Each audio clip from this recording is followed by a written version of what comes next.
agora. Boa noite a todos. Esta é a aula do dia 8 de novembro de 2021. Estamos chegando ao final do nosso curso, junto com a pandemia. Vai ser um curso que foi totalmente virtual. Nossa irmã Leda vai fazer a prece de abertura para nós hoje.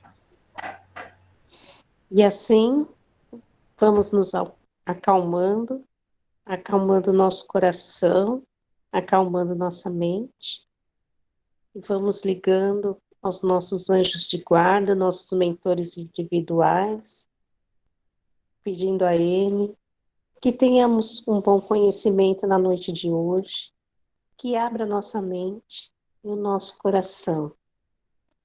Vamos chegando até Maria de Magdala, vamos agradecendo por mais uma noite, e através dela chegamos até Jesus, pedindo a Ele que nos fortaleça, e também vamos agradecendo por todo esse ano que, em meio à pandemia, conseguimos, mesmo que virtualmente, nos unir e recebemos o aprendizado necessário. Através de Jesus chegamos ao Pai, que agradecemos tudo que temos, tudo que somos, e vamos assim, falando a prece. Pai nosso que estás no céu, santificado seja o teu nome, venha a nós o vosso reino, seja feita a tua vontade, assim na terra como no céu. O pão nosso de cada dia nos dai hoje, perdoai as nossas dívidas, assim como nós perdoamos aos nossos devedores. E não nos deixe cair em tentação, mas livra-nos, Senhor, de todo o mal. Que assim seja, graças a Deus. Que assim seja. Obrigado, Leda. Nada. Eu abri o Evangelho no capítulo 11. Amai o próximo como a ti mesmo. Item 14. Caridade para com os criminosos. A verdadeira caridade é um dos mais sublimes ensinamentos que Deus deu ao mundo. Deve haver, entre os verdadeiros discípulos de sua doutrina, uma fraternidade completa. Deveis amar os infelizes e os criminosos como criaturas de Deus, a quem o perdão e a misericórdia serão concedidos na medida que se arrependam, assim como acontecerá a vós em relação às faltas que cometeis contra sua lei. Tende sempre em mente que sois mais repreensíveis e mais culpados que aqueles a quem recusais o perdão e a comiseração, pois muitas vezes eles não conhecem a Deus como vós o conheceis, e ser-lhes-á pedido menos que a vós. Não julgueis, ó caros amigos, não julgueis, pois o julgamento que usardes ser-vos-á aplicado ainda mais severamente, e tendes necessidade de indulgência para os pecados que cometeis sem cessar. Não sabeis que há muitas ações que são crimes aos olhos de Deus de pureza, e que o mundo não as considera sequer faltas leves? A verdadeira caridade não consiste apenas na esmola que dais, nem mesmo nas palavras de consolação com as quais podeis acompanhá-la. Não, não é somente isso o que Deus exige de vós. A caridade sublime, ensinada por Jesus, consiste também na benevolência sempre concedida, em todas as coisas que concedeis ao vosso próximo. Podeis também exercer essa sublime virtude em relação a muitos seres que não precisam de esmolas, mas sim de palavras de amor, consolação e encorajamento que as conduzirão ao Senhor.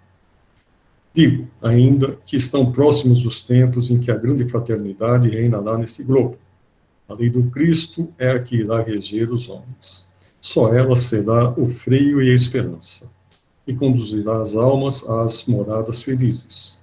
Amai-vos, pois, como filhos de um mesmo Pai. Não façais diferença entre os outros infelizes, pois é Deus quem quer que todos sejam iguais. Não desprezeis ninguém.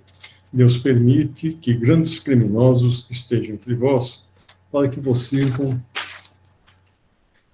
de ensinamento. Logo, quando os homens forem levados às verdadeiras leis de Deus, não mais haverá necessidade desse tipo de ensinamento. E todos os espíritos impuros e revoltados serão dispensados, como suas tendências em mundos harmonicamente inferiores. Deveis a esses de quem vos falo socorro de vossas preces. Esta é a verdadeira caridade. Não é preciso dizer de um criminoso, é um miserável. É preciso expurgá-lo da terra. A morte que se lhe inflige é muito amena para um ser como este. Não, não é assim que deveis falar. Olhai Jesus, vosso modelo.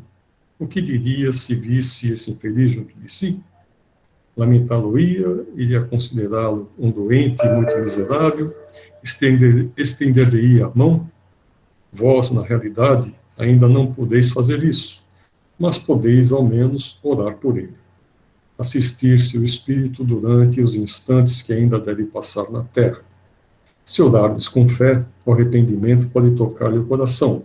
Ele é tão vosso próximo quanto o melhor dentre os homens. Sua alma desgarrada e revoltada foi criada, como a vossa, para aperfeiçoar-se. Ajudai-o, pois, a sair do lamaçal, e orai por ele. Elizabeth de França, Flávio, 1862. Muito bem. Boa noite, pessoal. Boa noite. Eu acho que o Walter colocou uma mensagem do Dr. Bezerra que fala justamente desse tema, né? Que a gente não deve julgar os outros para não sermos julgados, né? Ana, você foi a última a entrar hoje, hein? Pois é, Dirceu, eu e o meu horário do celular, eu olhei no celular, pedi para entrar, eram 7h27.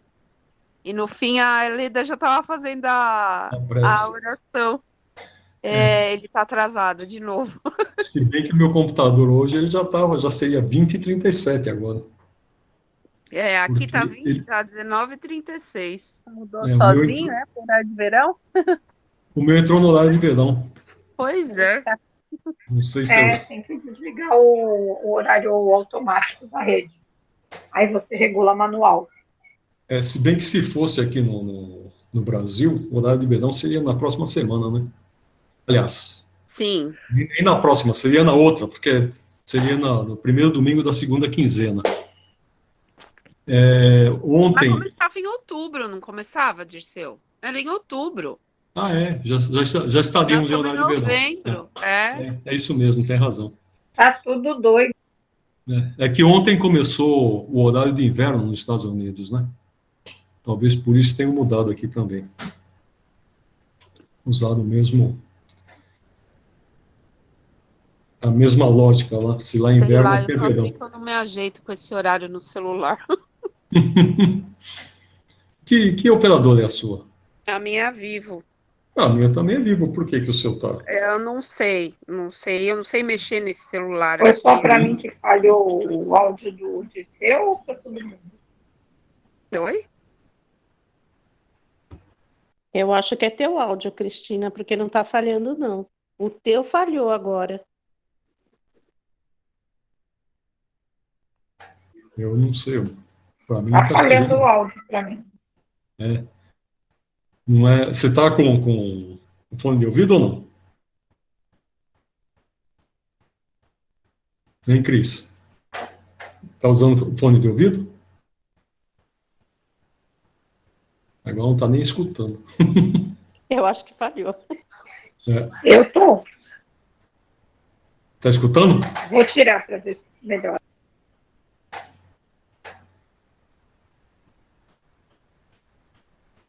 Vê se você está ouvindo bem agora.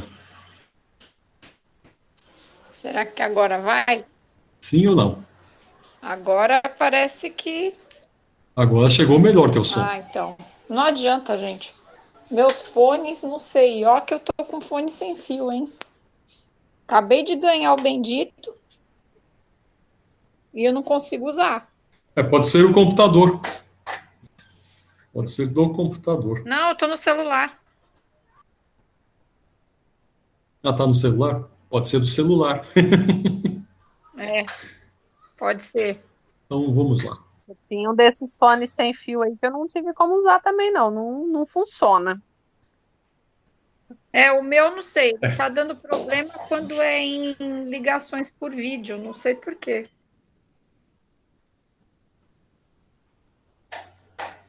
Então, já deu problema antes.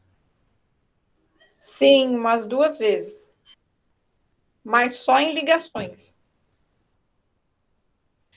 Não.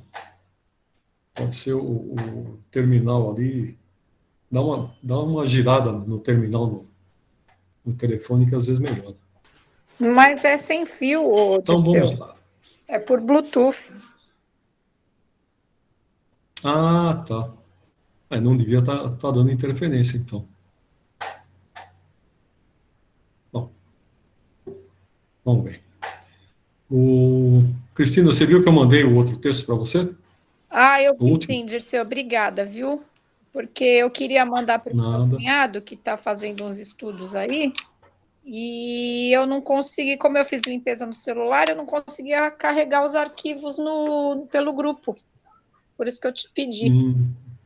Entendi. Por falar nisso daí, o ano que vem, além do Livro dos Espíritos, nós vamos adotar no início o que é o Espiritismo. Que é um livro também de Kardec. Foi o segundo livro que ele fez, que era uma forma de explicar o que é o Espiritismo, né? Eu achei bem interessante a ideia. Legal. Ele tem vários pensamentos a respeito do Espiritismo que ilustram bem a aula, né? Inclusive, no começo do livro tem uma sinopse sobre o Kardec, um resumo, né, do que ele foi, do que ele fez, que inclusive foi o discurso que foi feito quando ele morreu. Então é um resumo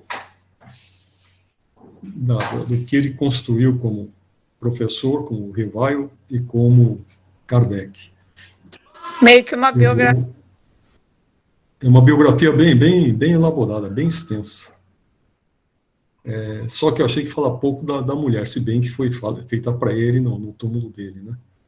Então, eu vou ver se eu tinha feito uma para vocês, não sei se vocês lembram, quando eu fiz a apresentação do grupo, eu fiz a apresentação de Kardec, da Gabriele, da Gabi.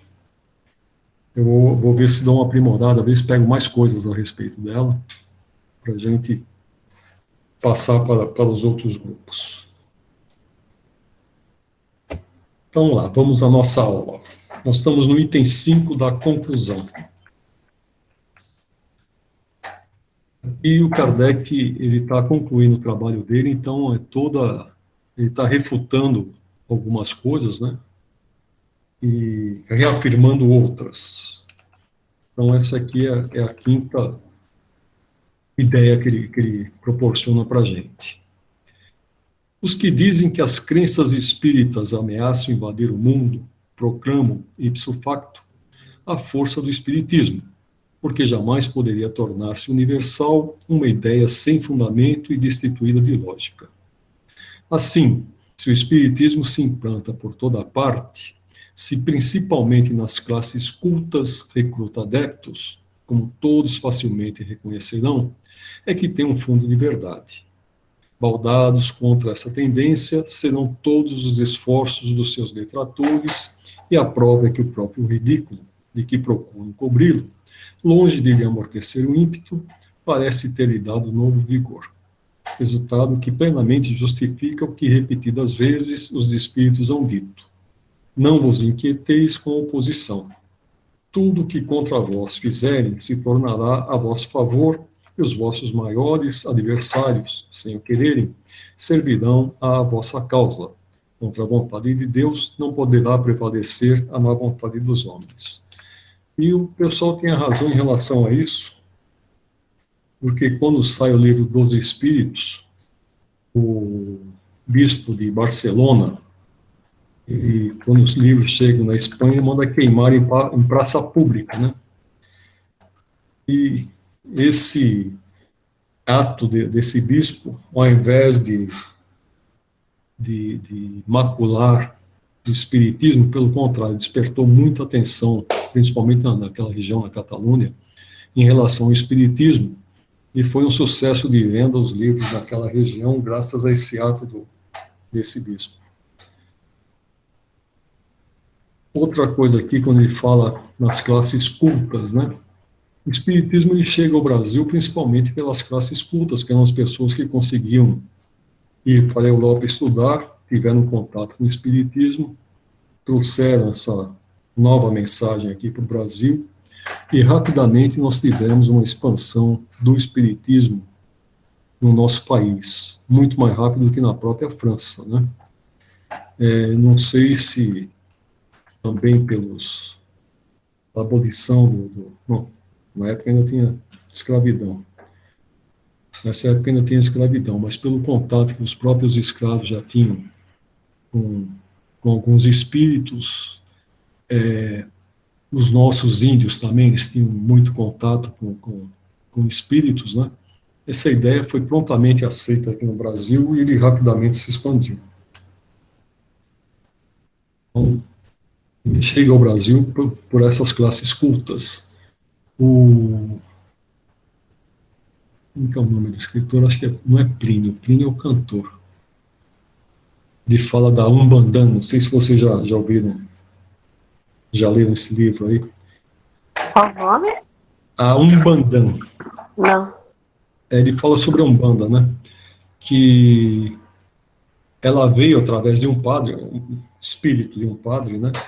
E trouxe essa Umbandão para as pessoas mais pobres, que foi uma forma de difundir o espiritismo nos meios mais pobres, porque até então ele só ficava entre as classes cultas, as pessoas ricas que faziam suas reuniões reservadamente. Então, a Umbanda chega no começo do século, no final do século XIX, ela chega aqui ao Brasil, começa a se propagar entre as pessoas mais pobres, os ex-escravos, e com isso ela vai se disseminando e acaba virando a Umbanda aqui para a gente, né?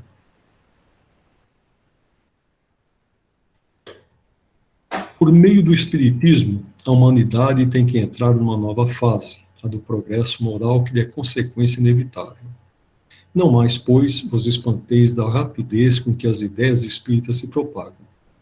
A causa dessa celeridade reside na satisfação que trazem a todos os que as aprofundam e que nelas veem alguma coisa a mais do que fruto e passatempo. Ora, como cada um o que acima de tudo quer é a sua felicidade, não há de surpreendente em que cada um se apegue a uma ideia que faz ditosos os que a esposam. 3 períodos distintos apresentam o desenvolvimento dessas ideias. Primeiro, o da curiosidade, que a singularidade dos fenômenos produzidos desperta. Segundo, o do raciocínio e da filosofia. Terceiro, o da aplicação e das consequências. O período da curiosidade passou, a curiosidade dura pouco. Uma vez satisfeita, muda de objeto. O mesmo não acontece com o que desafia a meditação séria e o raciocínio. Começou o segundo período, o terceiro virá inevitavelmente. O espiritismo progrediu principalmente depois que foi sendo mais bem compreendido na sua essência íntima, depois que lhe perceberam o alcance, porque tange a corda mais sensível do homem, a da sua felicidade, mesmo neste mundo. Aí a causa da sua propagação, o segredo da força que o fará triunfar. Enquanto a sua influência não atinge as massas, ele vai felicitando os que o compreendem, mesmo os que nenhum fenômeno têm testemunhado. Dizem, à parte esses fenômenos, há a filosofia que me explica o que nenhuma outra me havia explicado.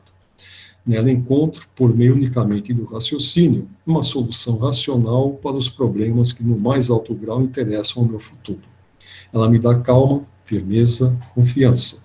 Livra-me do tormento da incerteza. Ao lado de tudo isto, secundária se torna a questão dos fatos materiais. Vai dividir a tela hoje, Dirceu? Não entendi? Não vai Ah! Tá vendo? Eu sou egoísta. Vocês não falaram nada, eu esqueci. Eu tava esperando você terminar de ler. Quem que entrou agora? A Cris.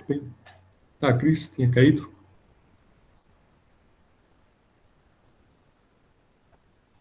Vamos ver. E agora? Está dividida com vocês?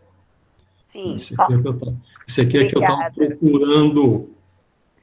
Estava procurando Eu caí. a lição que a Cristina tinha pedido para mim. É interessante aqui quando ele fala a respeito da curiosidade, né? Então, as mesas girantes, isso daí, só despertou a curiosidade das pessoas, foi por um curto espaço de tempo, e depois, quando atingiu seu objetivo, que foi de inclusive, chamar a atenção de Kardec, né? Não sei quanto tempo depois, mas ela deixou de ser um fato tão corriqueiro como era quando atraiu Kardec. Passa, então, a ser um fato de teatros, que o pessoal aí já começa a burla, né? O pessoal já começa a usar ímãs, fazer uma série de coisas, porque não conseguiam mais fazer com que as mesas se movessem, como aconteceu durante algum tempo, praticamente uns 7 anos, aconteceu com bastante constância na França. Então, chamou a atenção, veio para que serviu para aquele momento, né? E depois ela acaba caindo no esquecimento. Tanto assim que não se ouve mais falar nessas mesas girantes depois que sai o Livro dos Espíritos. Pode ser que tenha durado algum tempo. Vou até fazer uma pesquisa a respeito disso, né? Quanto tempo ainda durou, mas não deve ter sido muito tempo. O Bezerra, ele tem, numa palestra que ele fez no encontro nacional de espíritas, da Federação Espírita Brasileira, ele fala a respeito disso, que o espiritismo ele teria 3 fases, cada uma com 70 anos, né? Que a primeira era para despertar, para chamar a atenção, os primeiros 70 anos, a segunda seria a consolidação, que coincidentemente começa com o livro do Chico Xavier, e a terceira fase de 70 anos seria a expansão do espiritismo, quando ele fala que as outras doutrinas, as outras religiões começam a se espiritualizar. E ele afirma que o espiritismo não será a religião do futuro, mas o espiritualismo será o futuro de todas as religiões. Interessante, é uma forma de também não querer impor às pessoas aquilo que elas não querem, né? Se quer seguir a Bíblia, se quer continuar com as suas crenças, seus dogmas, etc., a pessoa é livre para isso. Nenhum espírito vai impor nada. Quereis vós todos que o atacais um meio de combatê-lo com êxito? Combater quem? O espiritismo, né? Aqui o tendes. Substitua-o por alguma coisa melhor. Indicai solução mais filosófica para todas as questões que ele resolveu. Dai ao homem outra certeza que o faça mais feliz. Porém, compreendei bem o alcance dessa palavra certeza, porquanto o homem não aceita como certo, senão o que lhe parece lógico. Não vos contenteis com dizer, isto não é assim. Demasiado fácil é semelhante afirmativo. Provai, não por negação, mas por fatos, que isto não é real. Nunca o foi e não pode ser. Se não é, dizei o que o é, em seu lugar. Provai finalmente que as consequências do espiritismo não são tornar melhor o homem, e, portanto, mais feliz pela prática da mais pura moral evangélica. Moral a que se tecem muitos louvores, mas que muito pouco se pratica. Quando houverdes feito isto, tereis o direito de o atacar. O espiritismo é forte porque assenta sobre as próprias bases da religião. Deus, a alma, as penas e as recompensas futuras. Sobretudo porque mostra que essas penas e recompensas são consequências naturais da vida terrestre. E ainda porque no quadro que apresenta do futuro, nada há que a razão mais exigente possa recusar. Em compensação, ofereceis aos sofrimentos deste mundo, vós cuja doutrina consiste unicamente na negação do futuro? Enquanto vos apoiais na incredulidade, ele se apoia na confiança em Deus, ao passo que convida os homens à felicidade, à esperança, à verdadeira fraternidade. Vós lhes ofereceis o nada por perspectiva e o egoísmo por consolação. Ele tudo explica, vós nada explicais. Ele prova pelos fatos, vós nada provais. Como quereis que se hesite entre as duas doutrinas? O pensamento aqui de Kardec. Alcíssima ideia formaria o Espiritismo quem julgasse que a sua força lhe vem da prática das manifestações materiais, e que, portanto, obstando-se a tais manifestações, se lhe terá minado a base. Sua força está na sua filosofia, no apelo que dirige à razão, ao bom senso. Na antiguidade, era objeto de estudos misteriosos que cuidadosamente se ocultavam do vulgo. Hoje, para ninguém tem segredos. Fala uma linguagem clara, sem ambiguidades. Nada há nele de místico, nada de alegorias suscetíveis de falsas interpretações. Quer ser por todos compreendido, porque chegados são os tempos de fazer-se que os homens conheçam a verdade. Longe de se opor à difusão da luz, deseja-a para todo o mundo. Não reclama a crença cega, quer que o homem saiba por que crê. Apoiando-se na razão, será sempre mais forte do que os que se apoiam no nada. Os obstáculos que tentassem oferecer à liberdade das manifestações poderiam pôr-lhe fim? Não, porque produziriam o efeito de todas as perseguições, o de excitar a curiosidade e o desejo de conhecer o que foi proibido. De outro lado, se as manifestações espíritas fossem privilégio de um único homem, sem dúvida que, segregado esse homem, as manifestações cessariam. Infelizmente, para os seus adversários, elas estão ao alcance de toda a gente, e de todos a elas recorrem. E todos a elas recorrem. Desde o mais pequenino até o mais graduado, desde o palácio até a mansarda, poderão proibir que sejam obtidas em público. Sabe-se, porém, precisamente que em público não é onde melhor se dão e sim na intimidade. Ora, podendo todos ser médiuns, quem poderá impedir que uma família, no seu lar, um indivíduo, no silêncio do seu gabinete, o prisioneiro no seu cubículo, entre em comunicação com os espíritos, a respeito dos esbirros e mesmo da presença deles? Se as proibirem no país, poderão obstar a que se verifiquem nos países vizinhos, no mundo inteiro, uma vez que nos dois continentes não há lugar onde não existam médiuns. Para se encarcerarem todos os médiuns, preciso do fôlego Vamos voltar aqui. Para se encarcerarem todos os médiuns, preciso fora que se encarcerasse a metade do gênero humano. Chegassem mesmo, o que não seria mais fácil, a queimar todos os livros espíritas, e no dia seguinte estariam reproduzidos, porque inatacável é a fonte de onde emanam, e porque ninguém pode encarcerar ou queimar os espíritos, seus verdadeiros autores. O espiritismo na obra de um homem, ninguém pode inculcar-se como seu criador, pois tão antigo é ele quanto a criação. Encontramo-lo em toda parte, em todas as religiões, principalmente na religião católica, e aí com mais autoridade do que em todas as outras, porquanto nela se nos depara o princípio de tudo que há nele. Os espíritos, em todos os graus de elevação, suas relações ocultas e ostensivas com os homens, os anjos guardiães, a reencarnação, a emancipação da alma durante a vida, a dupla vista, todos os gêneros de manifestações, as aparições e até as aparições tangíveis. E tem razão nisso aqui, porque se a gente for estudar a história de vários santos que tem na Igreja Católica, a gente vai ver que eles ou eram médiuns, né, ou se manifestam como espíritos para as pessoas, né. A gente tem a Virgem Maria, cada lugar que ela apareceu, ela aqui é Aparecida do Norte porque foi a estátua, né, Mas Lourdes, na França, Fátima, em Portugal, ela se materializa e aparece para as pessoas. Então, e tem outros locais, eu passei uma relação para vocês que tem umas 150 aparições da Virgem Maria, né? De Maria. Então,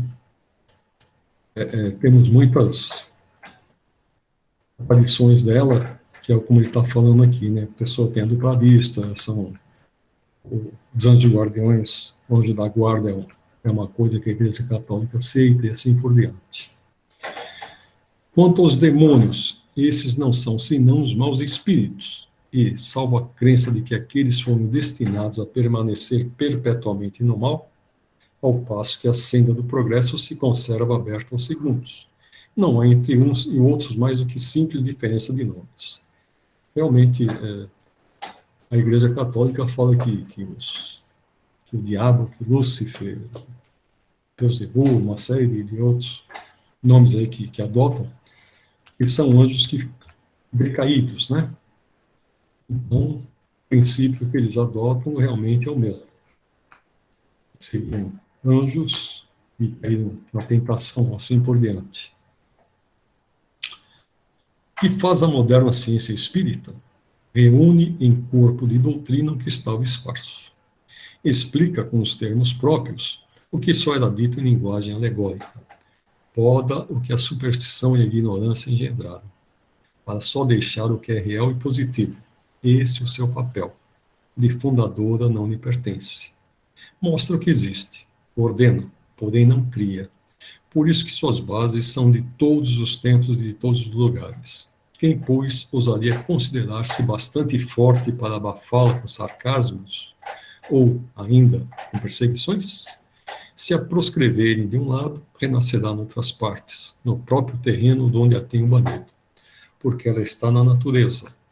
E ao homem não é dado aniquilar uma força da natureza, nem opor veto aos decretos de Deus. Que interesse, ademais, haveria em obstar-se à propagação das ideias espíritas?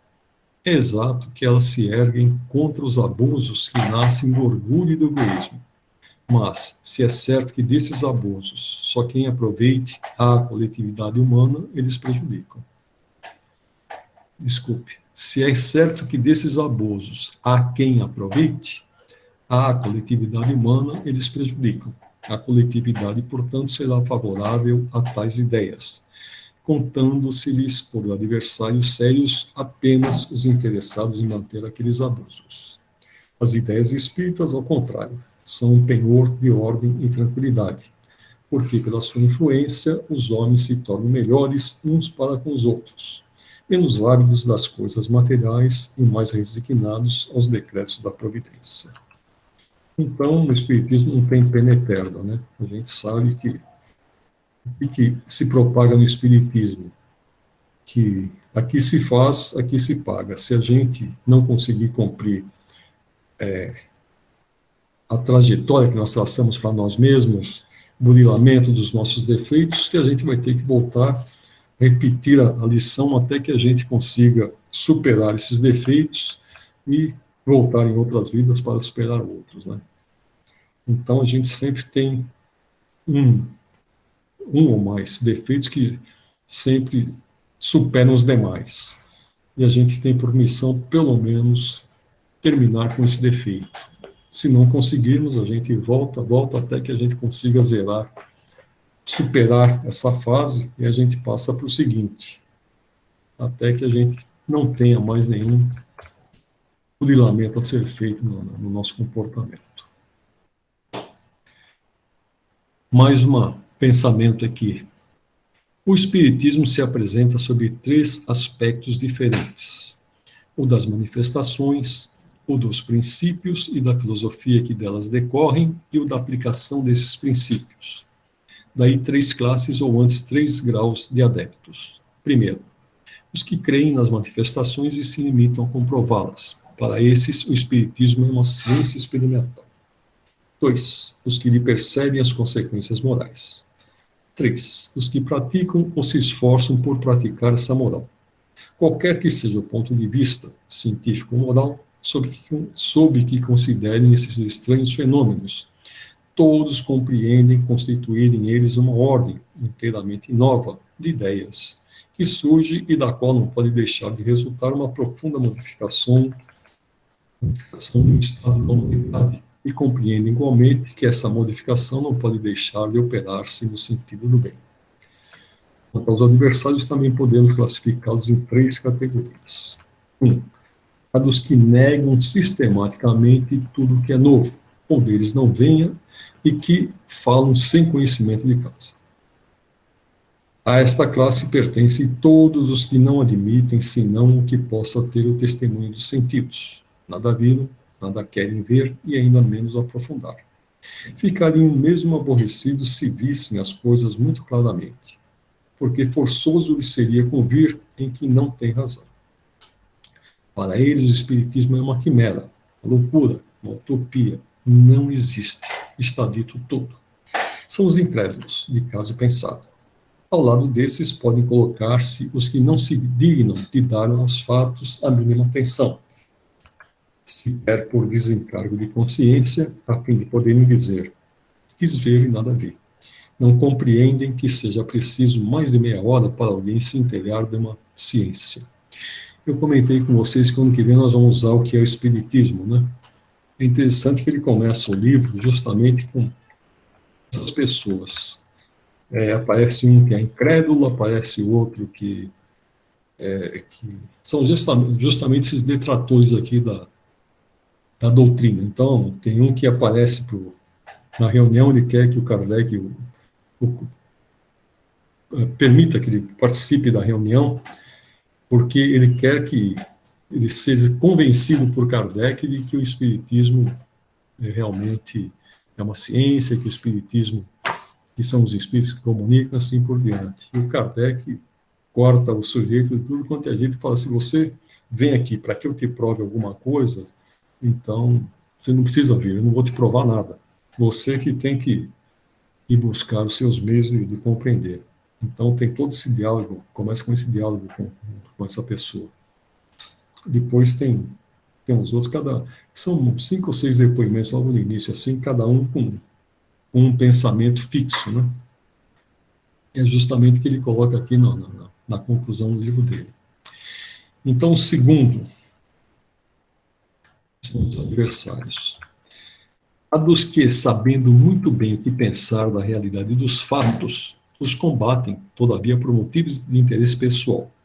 Para estes, o Espiritismo existe, mas lhe receiam as consequências, atacam-no como um inimigo. Principalmente a Igreja Católica naquele tempo, né? Porque eles tinham bastante conhecimento a respeito de comunicações espíritas e assim por diante, e vem no Espiritismo uma nova religião que possa vir a confrontar, a dividir ainda mais o catolicismo. Na época eles estavam brigando com as pessoas, com os evangélicos, o que hoje são evangélicos, né? Na época eram os protestantes que eles falavam, e teria mais uma nova religião a se contrapor ao próprio interesse da Igreja Católica. Nós não podemos esquecer que nessa época de Kardec ainda tinha um pouco da perseguição da Igreja, né? Como é que eles falavam? Doutrina da fé. Então, inclusive, esse bispo de Barcelona usou essa opção da doutrina da fé para ele poder queimar os livros do Espiritismo. Terceiro grupo, dos que acham na moral espírita uma censura por demais severa aos seus atos ou às suas tendências. Tomado ao sério, o Espiritismo os embaraçaria. Não o rejeitam nem o aprovam, preferem fechar os olhos. Os primeiros são movidos pelo orgulho e pela presunção, os segundos pela ambição, os terceiros pelo egoísmo, ou aquele pessoal que só olha para o próprio umbigo e não quer mudar nada, né? Concebe-se que nenhuma solidez tendo, essas causas de oposição venham a desaparecer com o tempo, pois em vão procuraríamos uma quarta classe de antagonistas, a dos que em patentes provas contrárias se apoiassem demonstrando estudo laborioso e porfiado da questão. Todos apenas opõem na negação, nenhum aduz demonstração séria e refutável. Então, esse quarto grupo não apareceu, seriam pessoas que estudassem de uma forma séria e conseguissem provar o contrário do que ele está tentando provar no seu trabalho, né? Mas nunca apareceu esse grupo. Foda presumir demais da natureza humana, supor que ela possa transformar-se de súbito, por efeito das ideias espíritas.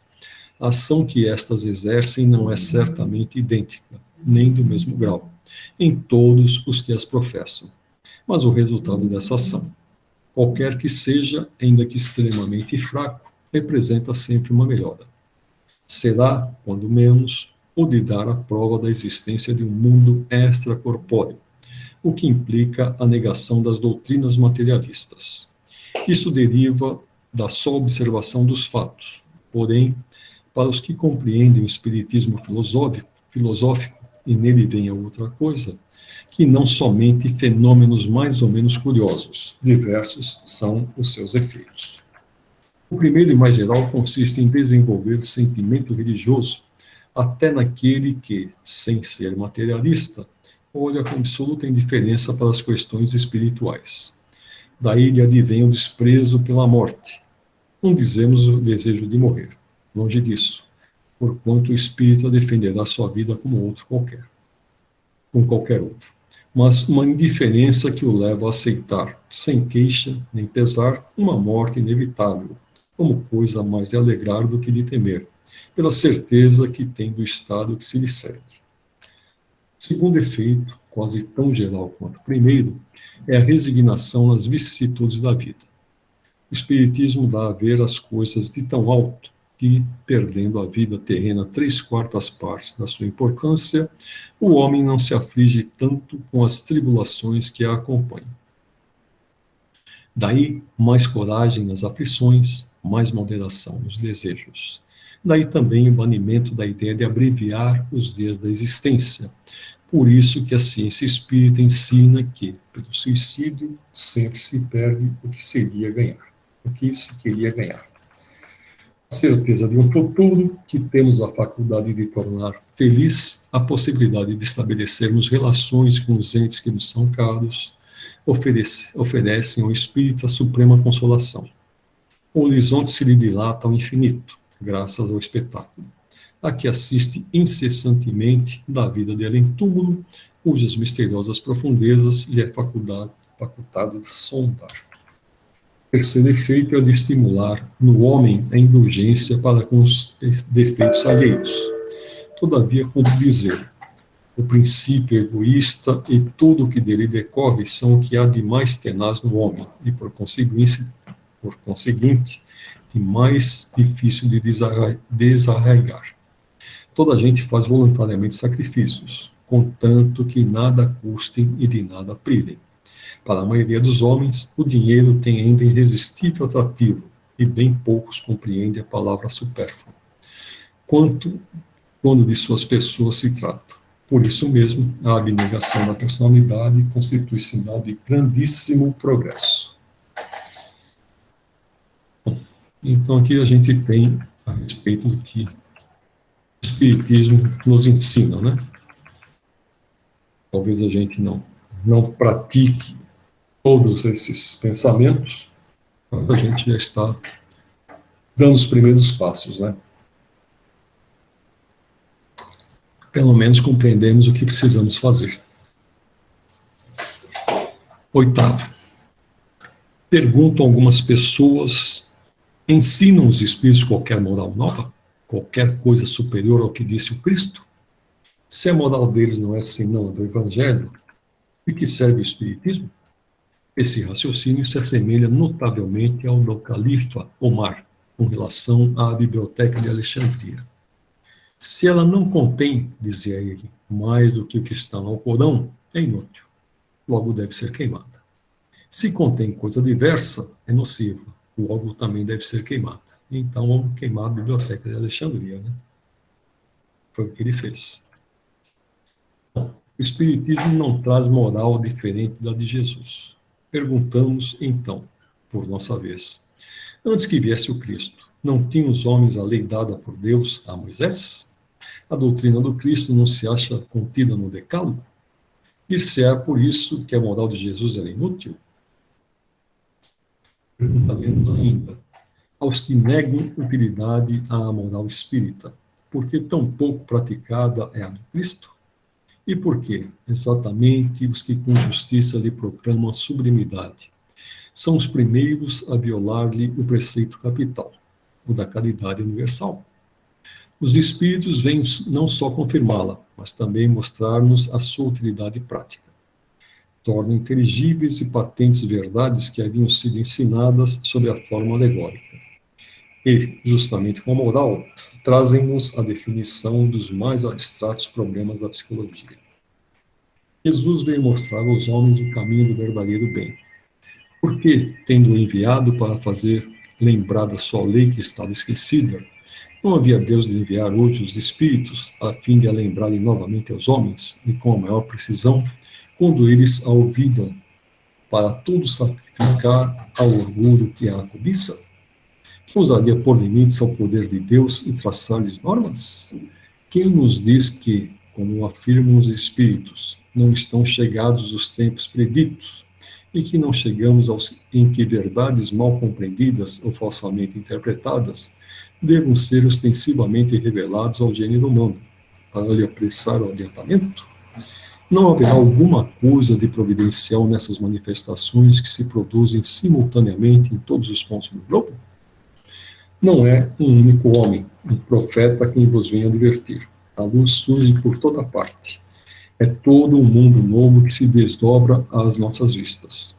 Assim como a invenção do microscópio nos revelou um mundo dos infinitamente pequenos, e que não suspeitávamos, assim como o telescópio nos revelou milhões de mundos de cuja existência também não suspeitávamos. Tá ruim hoje, hein? As comunicações espíritas nos revelam um mundo invisível que nos cerca, nos acotovela constantemente e que, à nossa revelia, toma parte em tudo o que fazemos. Decorrido que seja mais algum tempo, a existência desse mundo nos espera se tornará tão incontestável como a do mundo microscópico e dos globos disseminados pelo espaço. Nada, então, valerá o nos terem feito conhecer o mundo todo, ou nos haverem iniciado nos mistérios da vida dele em tudo? É exato que essas descobertas, se lhes pode dar esse nome, contrariam algum tanto certas ideias aceitas. Mas não é real que todas as grandes descobertas científicas hão igualmente modificado, subvertido até as mais correntes ideias?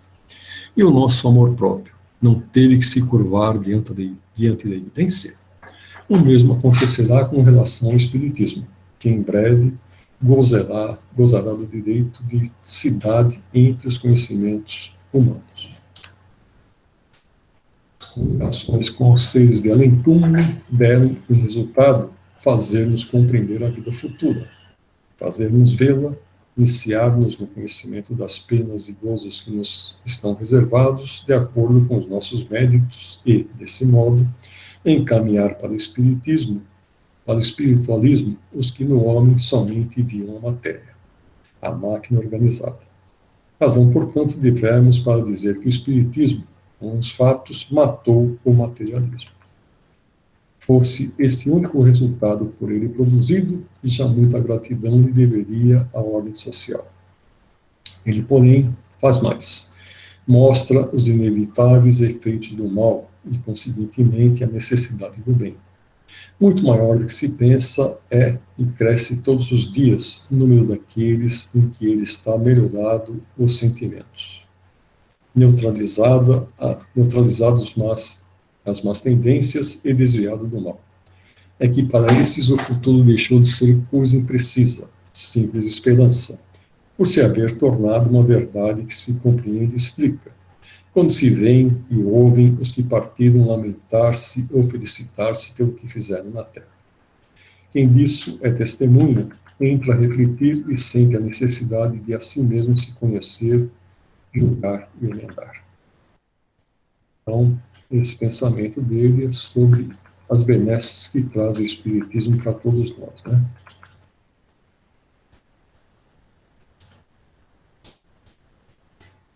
Bom, os adversários do Espiritismo não se esqueceram de armar-se contra ele de algumas divergências de opiniões sobre certos pontos de doutrina.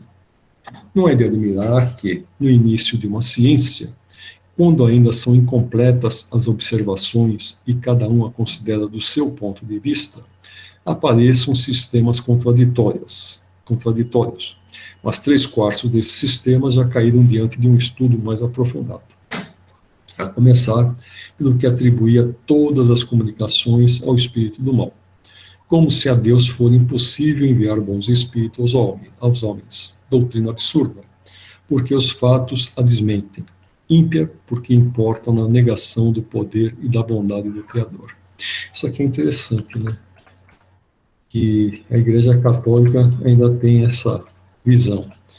As comunicações do centro espírita são espíritos do mal. E as comunicações que eles têm lá na Igreja Carismática é sempre do Espírito Santo. Né? É sempre o mesmo Espírito que dá comunicação com eles. Eles já estão tendo comunicação com os Espíritos. E isso é importante, né?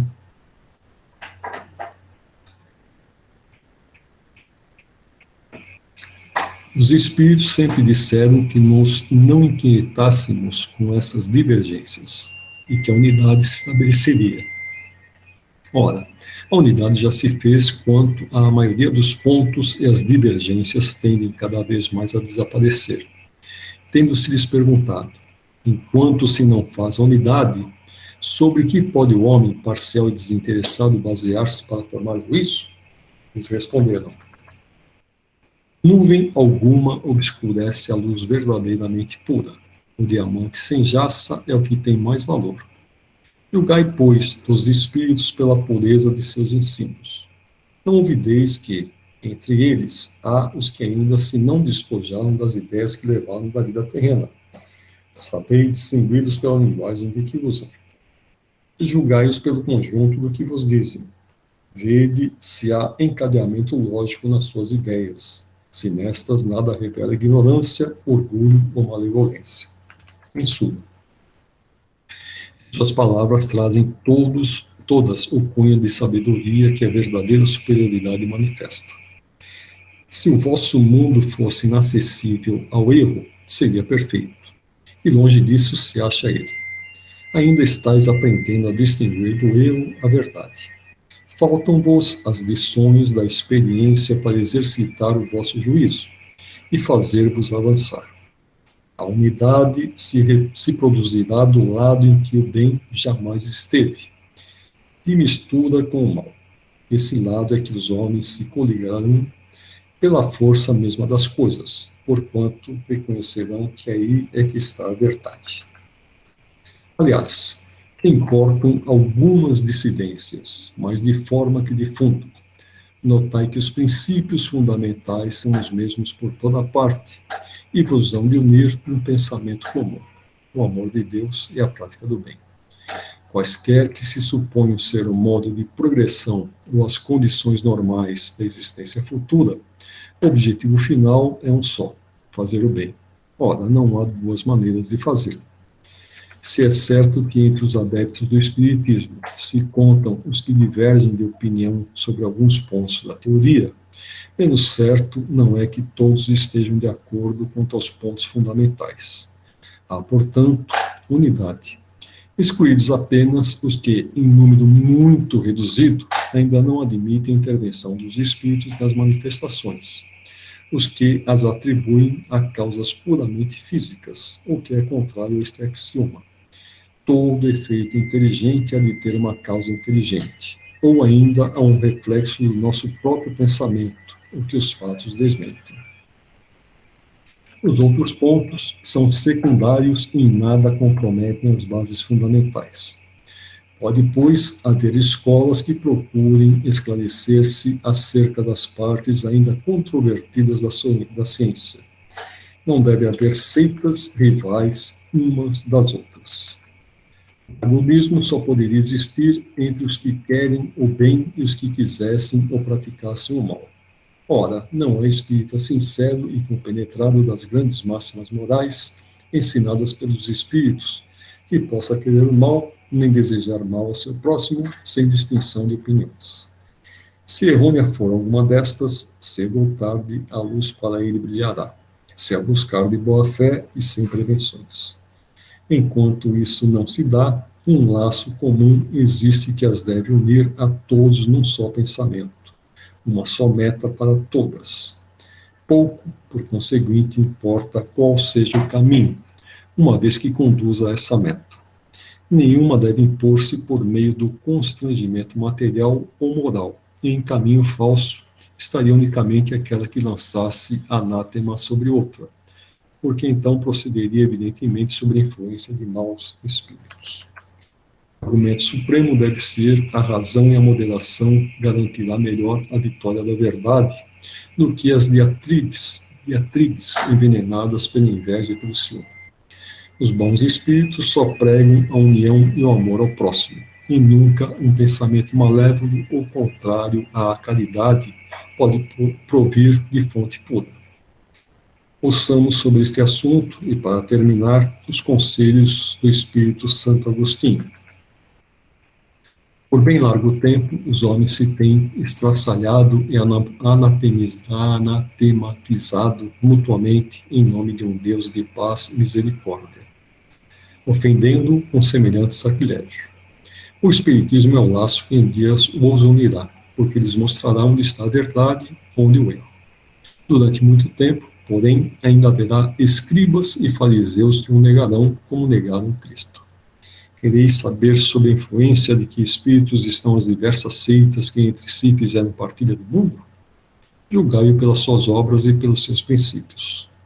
Jamais os bons espíritos foram os instigadores do mal, jamais aconselharam ou legitimaram o assassínio e a violência, jamais estimularam os ódios dos partidos, nem a sede das riquezas e das honras, nem a avidez dos bens da terra.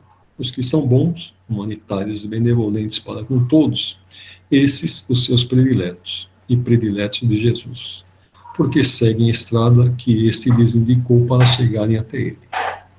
Santo Agostinho, chegamos ao final da conclusão.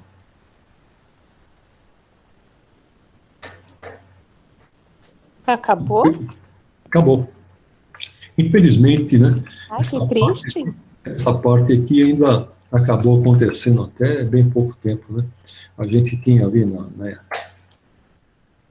Irlanda aquela guerra, porque uma parte é católica, outra parte é protestante, uma parte... Se bem que a coisa é política, né? Porque os protestantes, eles apoiam a Inglaterra, e os católicos eram contra a Inglaterra. Então usaram isso como desculpa para fazer uma guerra santa. Quando, na realidade, é uma guerra política, né? Mas a gente vê também, ainda hoje, esses nossos irmãos que seguem o Islã, e acham que o Islã tem tudo que é a verdade. E quem vai contra o Islã, quem fala alguma coisa de Muhammad, né? Eles acabam se vingando das pessoas. E não é isso que nenhuma religião prega, né? O Islã não prega isso, o catolicismo não prega isso, nenhuma das outras religiões prega esse tipo de pensamento. Esse pensamento, ele está entre nós. Mas é só uma parte, né, do pessoal que é islâmico que pensa assim, né? Porque tem uma boa parte que não, né? A maior parte... mais fanáticos, não, né? A maioria das pessoas não pensam assim, né? A grande maioria. E é uma coisa assim tão... Eu não sei como é que eles conseguem, assim, inverter tanto, né? Que chegam a matar por isso, né? Olha, a gente vê... As pessoas são influenciáveis, né? Quando você fala aquilo que a pessoa quer ouvir, que ela vai ter um bem, que ela vai ganhar alguma coisa, se ela tiver tal atitude, né, A pessoa, a gente vê isso acontecer não só com o islamismo, como acontece em outras religiões. Então, as pessoas são influenciáveis, se deixam influenciar, acham que são a cereja do bolo, porque vão ter aquela atitude e acabam fazendo a coisa que vai totalmente contra qualquer religião. Ainda tem tempo, hein? Meia hora. Eu estava pensando em propor o seguinte: segunda-feira é feriado, a gente podia fazer a nossa comemoração na segunda-feira que vem. O que vocês acham? Para mim tá ótimo. Agora só precisamos definir o lugar, o local. Segunda eu não vou ter que ir. A Meire vai estar trabalhando? Ou vai estar Eu vou estar em Fernandópolis. em Fernandópolis? Então, Fernandópolis. O que vocês combinarem, para mim tá bom. Então, vamos esperar a Meire voltar. Para mim também. Então, mas aí a gente pode marcar na terça ou na quarta da mesma semana, o que vocês acham? Quando é que você volta, Meire?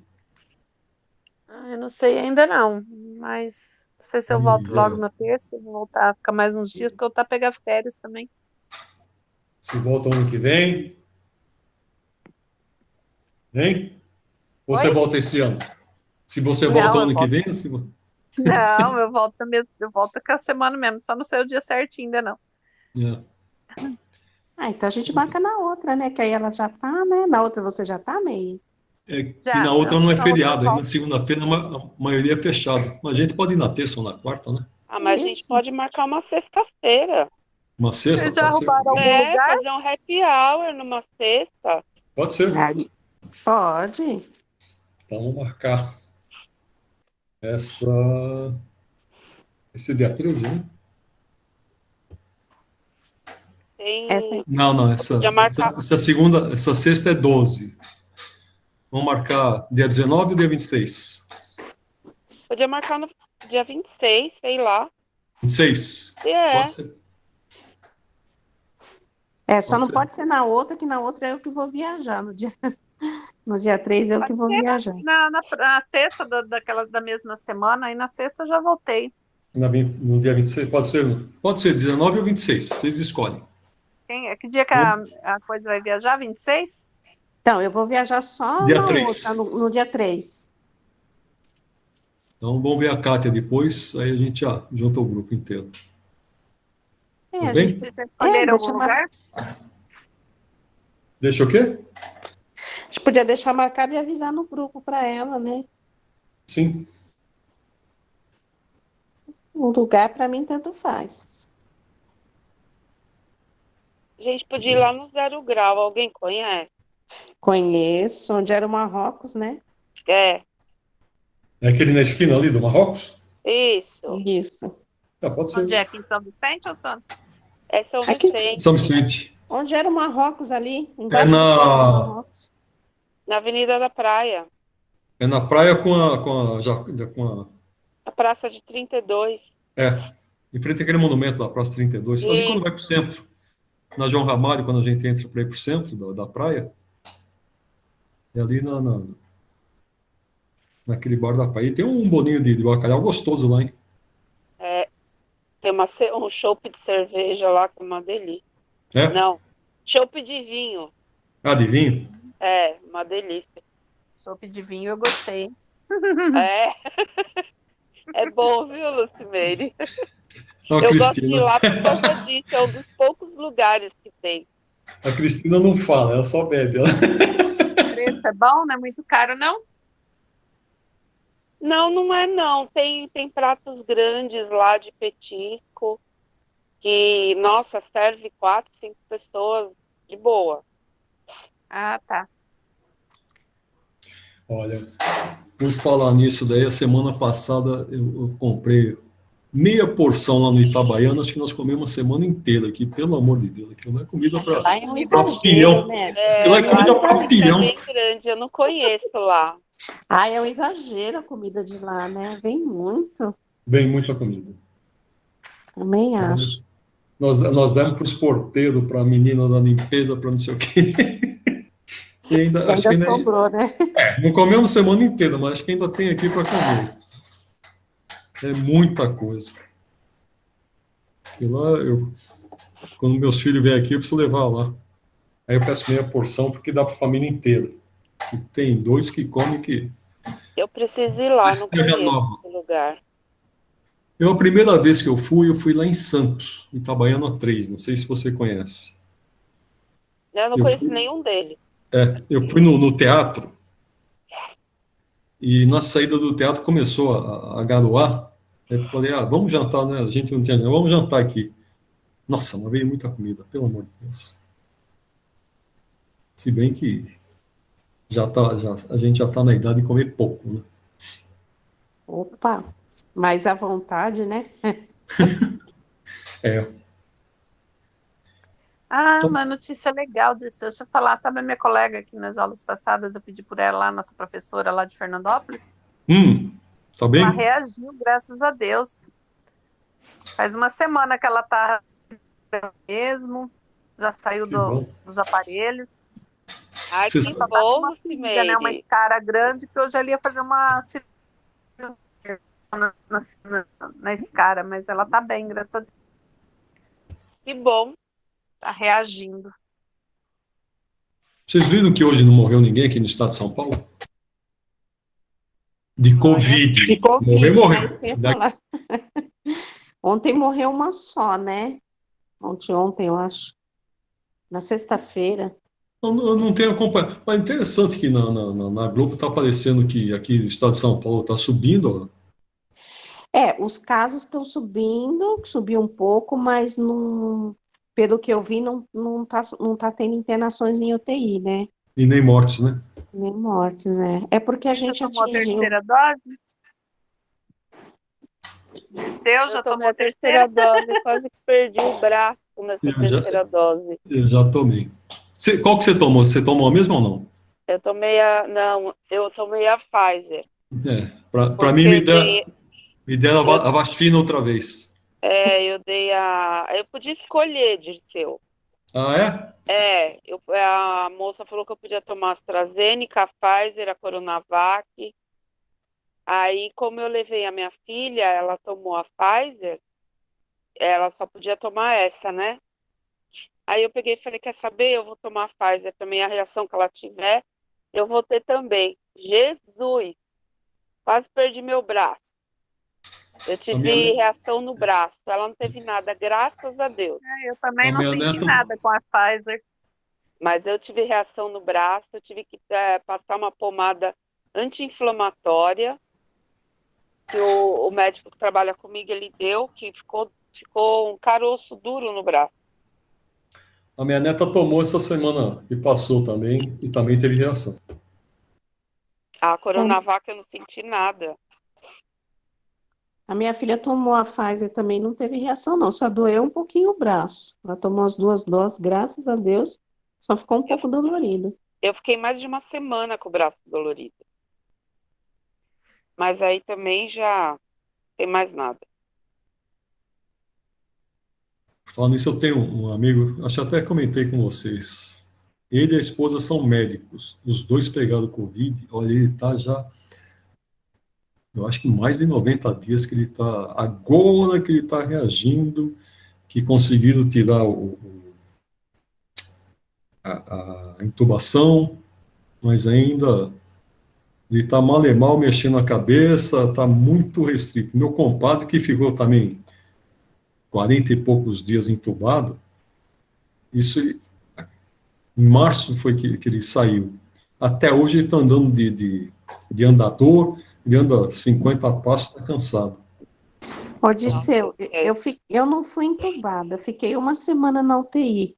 Quando eu saí, eu mal conseguia andar. Imagina esse povo que fica um tempão. Essa pessoa com esse tempo todo vai ter que voltar a aprender tudo de novo, né? Você tem que fazer tudo, Exatamente. fisioterapia, aprender a falar, aprender a comer. Lá mesmo eles postam Eu tudo que ela tá fiquei tendo. um ano para o meu pulmão voltar ao normal. Um ano. Eu ainda agora estou começando a caminhar para mim conseguir voltar, ter um pouco da respiração que eu tinha antes, né? Eu Eu tenho muita dificuldade ainda em respirar com máscara, né? Então eu estou caminhando na praia porque eu não consigo nem voltar a fazer uma atividade física. Eu fico pensando esse povo que está há um tempão, gente. Meu Deus do céu. Eu tenho uma sobrinha que é enfermeira e eles foram pro hotel lá em Atibaia. Aí, na semana seguinte, ela começou, falou que estava com muita coriza e tal. Aí, quando ela perdeu o olfato, ela falou: vou fazer exame, né? Aí o marido dela falou: vai lá, eu te encontro lá, vou dar uma corrida. Foi correr 6 quilômetros para encontrar com a mulher lá. Quando ele chegou, ela falou para ele: ó, eu fiz o exame e deu positivo, você não quer fazer? Ele foi fazer e deu positivo também. Ele não tinha sintoma nenhum. No outro dia, ela levou os filhos, 2 filhos contaminados. Depois descobriu que quem contaminou todo mundo foi o menino, que tinha uma criança contaminada na escola, passou para os outros. Mas você vê, ela foi para um hotel, deve ter contaminado um monte de gente. Ela falou: não sabia, né? Não tinha sintoma nenhum. É esse que é o problema desse vírus, É o né? problema. Pois é, a gente fica assustada, né? Mas eu fico muito receosa em sair e tal, mas minha família toda vai viajar, quase todo mundo, né? Por causa do aniversário da minha mãe, eu tô assim, eu vou, mas com o coração na mão, né?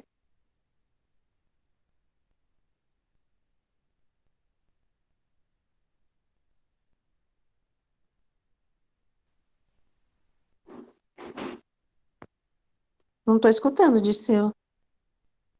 Você tá sem áudio, Dirceu. Tá sem áudio. Ele tá ouvindo mesmo. Ele não tá ouvindo. Tá sem áudio, Dirceu. Ah, Ah, eu achei que fosse a Cristina. tá sem áudio. Ela não está falando. A Cristina está sem áudio, a Cristina está sem áudio, ela falou. Não, acho que ela está falando de mim. Ela não está conseguindo falar isso, Cristina. Ah, Ela está sem áudio, ela escreveu aqui que ela eu sem também áudio. estava, eu tinha fechado meu microfone. É, Eu me mudando um pouquinho de assunto, boicotei. Fala. nós vamos fazer curso com todo mundo junto o ano que vem, Às 5. às 5, Sim. no mesmo dia. Eu vou fazer na segunda. São todas na Isso, segunda. todo mundo vai fazer na estamos na segunda. Oba! É, a Ai, que gente vai conseguir se legal. conhecer.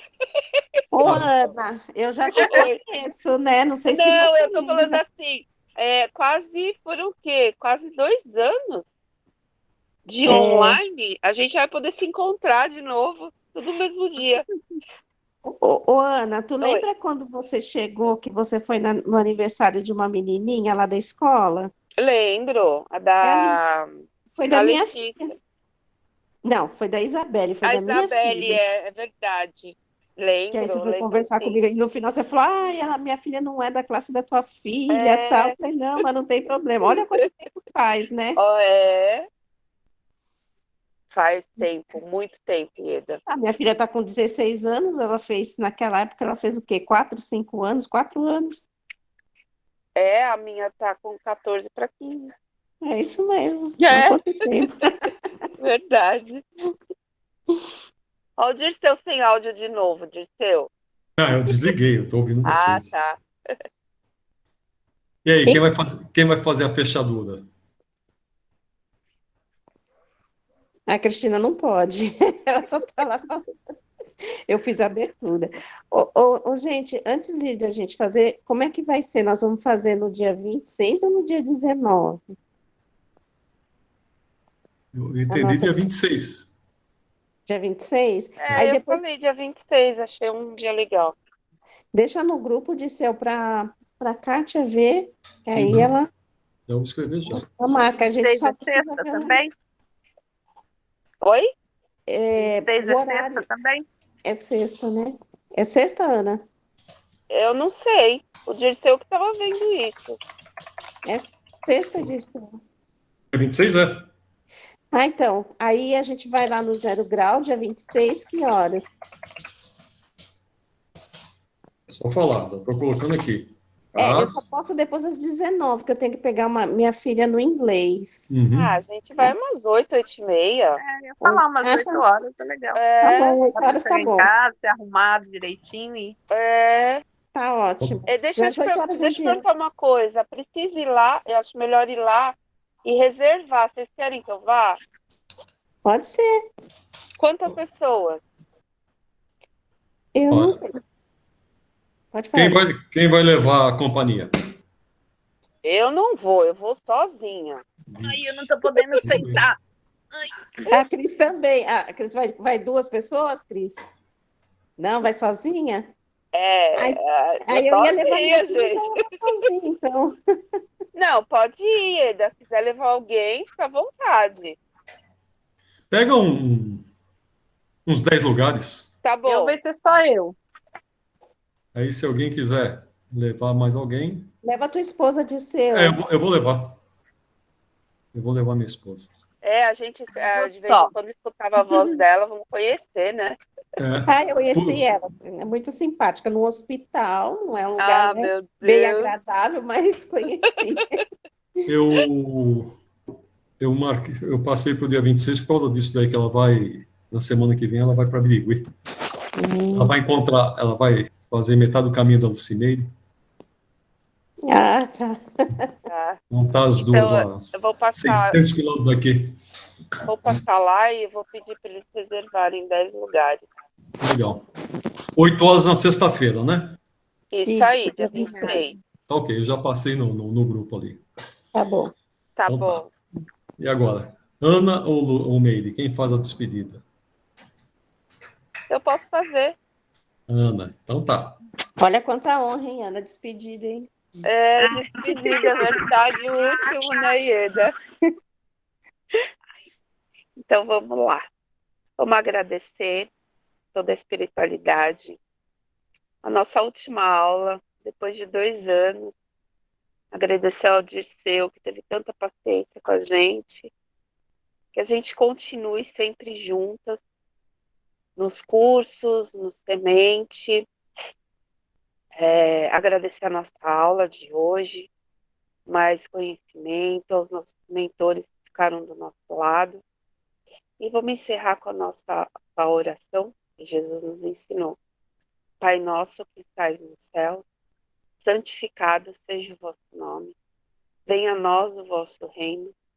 Seja feita a vossa vontade, assim na terra como no céu.